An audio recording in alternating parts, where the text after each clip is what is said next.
Hello, my name is Chloe Anderson. For 33 years, I was the character my family wrote for me. The accommodating one. The quiet one. The one who kept the peace. I sat quietly at my mother, Linda's, birthday dinner, surrounded by the warm chatter of family celebration. 25 pairs of eyes were on Mom as she opened gifts. My father, Mr. Anderson, raised his glass, commanding the room's attention the way he always did. To Linda, he announced, his voice carrying across the long table. 65 years young and still putting up with all of us. Laughter rippled through the room. I lifted my water glass in a practiced motion. This was comfort. This was where I'd always belonged. Then, my father's gaze shifted to me, that familiar glint in his eye right before he made someone the center of his particular brand of humor. And to Chloe, he continued, gesturing toward me with his wine glass. Still fighting the good fight with that, what do you call it again? Oh, the pajama laptop job? Changing the world from your couch, right? My hand tightened around the water glass. My smile froze. Laughter erupted. My brother, Jason, caught my eye briefly before looking away, his smile uncomfortable but unwilling to fade. In that moment, I saw with perfect clarity what I'd been trying not to see for months. They will never respect my choice. The approval I'd spent 33 years chasing would always remain just out of reach. The realization didn't come with panic, just cold, crystal clear understanding. Without a word, I placed my napkin beside my plate. Happy birthday, Mom, I said quietly. Then I walked away from the table, from the suddenly stunned silence behind me. 18 months earlier, I'd sat across from my father in his study, explaining my decision to leave my corporate media role for my own brand strategy consultancy.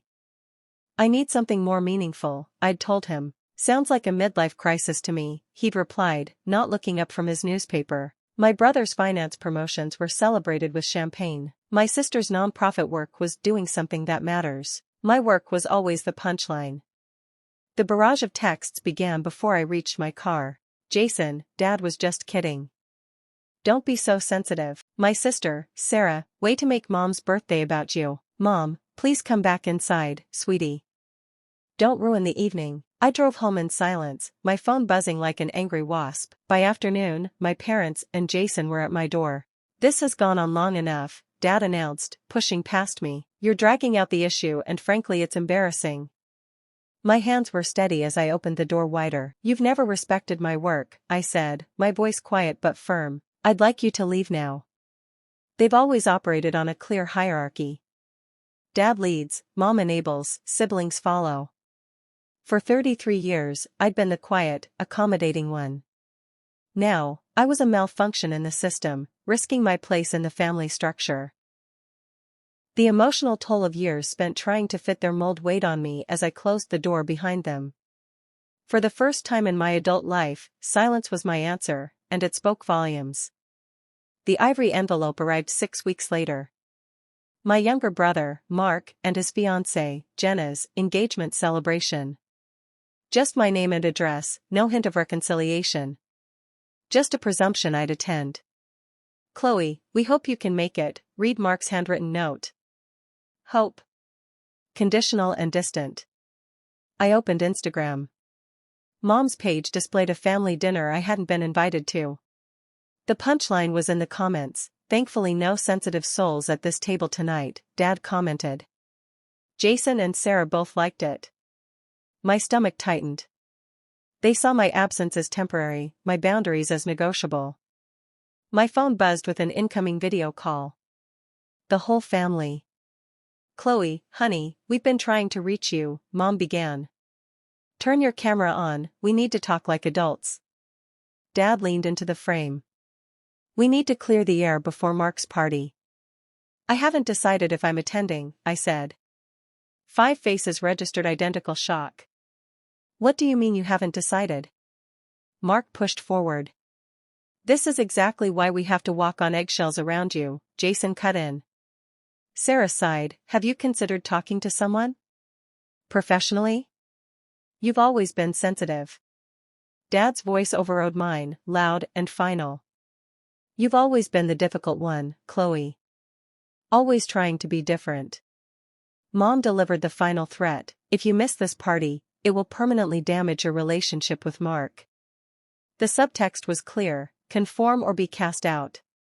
The call ended 30 minutes later. The choice felt impossible: maintain my dignity or maintain my family ties. Then, my laptop pinged.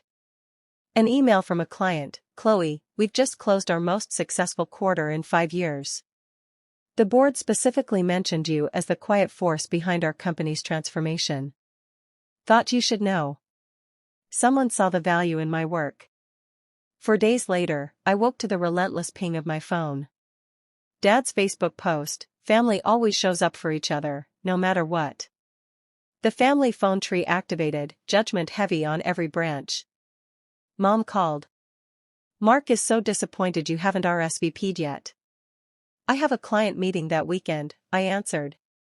Her sigh carried decades of disappointment. I worked until dawn for 3 nights straight. Not because the projects demanded it, but because proving my business wasn't a hobby had become an obsession. The irony, exhausting myself to prove something to people who wouldn't believe it anyway, didn't escape me. 3 days later, I was reviewing architectural plans for my studio space in the Arts District when Jason called. "So are you coming to the engagement party or what?" I looked down at the plans, the culmination of 18 months of work. "I'm investing in myself that weekend," I said simply. "I'm investing $24,000 in a physical studio space. That's my priority now." The silence stretched between us. When he finally spoke, his voice had hardened. "Mom and Dad were right. You really have changed." "Yes," I replied. "That's the point." I scheduled my studio launch for Saturday, June 12th, the same day as Mark's engagement party. I clicked send on the invitations. This was a declaration of which life I was choosing. The morning light streamed through the tall windows of my empty studio space. I slid the heavy walnut desk into position. Each piece of furniture I selected carried intention. I spent the next hour arranging client portfolios, evidence of businesses transformed and success measured in real numbers. "So this is why you're missing Mark's party? For work?" I turned to find Sarah standing in the doorway. She was on my territory now.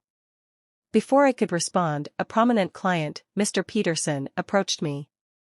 "Chloe, I was just telling the Chronicle reporter how your rebranding strategy boosted our Q2 sales by 38%. This genius saved our family business." 2 other clients joined in with their testimonies. Sarah's expression shifted. "I had no idea," she said quietly, her phone already out, snapping pictures. The launch event built momentum around me. Clients mingled, sharing stories of transformation. My neighbor, Rebecca, showed up with half our building, people who had no obligation to me, yet celebrated my vision without question. Later, I caught Sarah texting rapidly. The family group chat lit up. "Dad, choosing work over family again. Typical. Jason, that's actually really impressive. Nice work, Chloe. Mark, looks really professional. Sorry I missed it." The mixed messages continued, criticism alongside reluctant admiration. For the first time, I saw cracks in their united front. The validation I spent years seeking felt strangely hollow compared to the reality I'd built. 2 months later, the final blow arrived. Dad's ultimatum: "Your continued disrespect may result in us having to exclude you from future gatherings until you show proper remorse." I put my phone in my desk drawer without responding. The next morning, I saw the headline on my tablet: "Portland's Quiet Powerhouse, How Chloe Anderson is Transforming Local Businesses." My phone chimed with a flood of new inquiries. Walking into my studio, my heels clicked with purpose. During a brief break, I pulled up the family group chat. Rather than crafting the apology they waited for, I simply pasted the link to the article with no comment. Then I silenced notifications. The silence that was once my refuge had transformed into a boundary. 3 months later, I stood backstage at the Portland Business Leadership Forum. I scanned the audience. 6 rows back sat my father, his posture stiff. I spoke clearly about building success when family validation isn't available. "The hardest part wasn't creating the business," I said. "It was accepting that not everyone who should support you will." Sometimes success doesn't need validation, it just needs to matter to you. Afterward, he approached me. That was quite impressive, he said, extending his hand. You've built something real here. I turned slowly. Thank you for coming, I said, my voice steady, not taking his hand. You're not my enemy, I agreed, but you've chosen your pride over respecting me. His hand dropped. I nodded politely and walked away, leaving him standing alone. A week later, a cream-colored envelope waited in my mailbox. An invitation to Thanksgiving. We miss you, my mother's elegant script read. I placed the invitation on my kitchen counter. 3 months later, I stood in my expanded studio with my team. The Westbrook campaign exceeded targets by 23%. My name appeared in business journals. I found something my family never gave me, recognition without conditions. I'd decided to attend Thanksgiving, but on my own terms. I'll bring my portfolio. This is who I am. The lightness I feel is unfamiliar but welcome. I've stopped waiting for their approval to feel complete. I placed the invitation beside my computer. The hardest part wasn't walking away. That first night, it was deciding if and how to walk back in.